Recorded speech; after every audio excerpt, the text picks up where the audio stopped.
शिक्षा शास्त्र समग्र अध्ययन पुस्तक के अंतर्गत शिक्षा शास्त्र महान व्यक्तित्व में अरस्तु महान का हम लोगों ने अवलोकन किया था।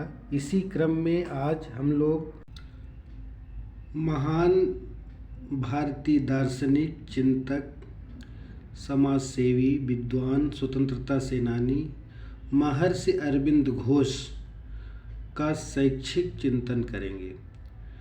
अरविंद घोष का जन्म 15 अगस्त 1872 ईस्वी को हुआ था कलकत्ता में और उनकी मृत्यु 5 दिसंबर 1950 को हुई थी।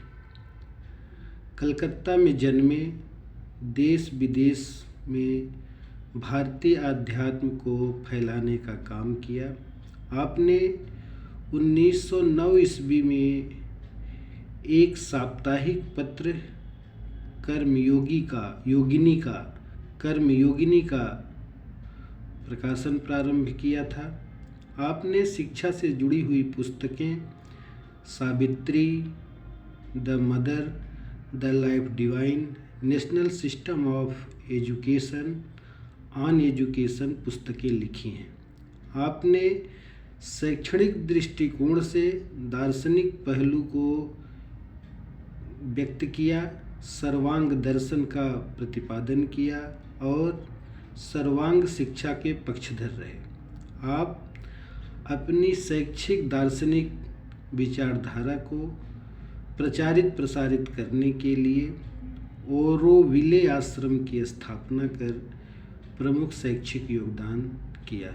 महर्षि अरविंद के विचार शिक्षा जगत में सर्वांग शिक्षा से जुड़े हुए हैं, अर्थात बालक का विकास सर्वांगीण रूप से होना चाहिए। उसका शारीरिक, मानसिक, चारित्रिक और आध्यात्मिक विकास उसमें शामिल है। आपकी ये 3 पुस्तकें बहुत परीक्षा में पूछी जाती हैं, the life divine, national system of education और ऑन एजुकेशन।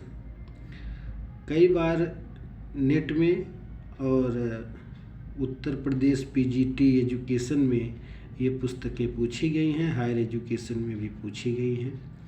पुस्तक इसी बात को ध्यान में रख कर के लिखी गई है कि जो परीक्षा की दृष्टि से उपयोगी है उसी को उसमें शामिल किया जाए।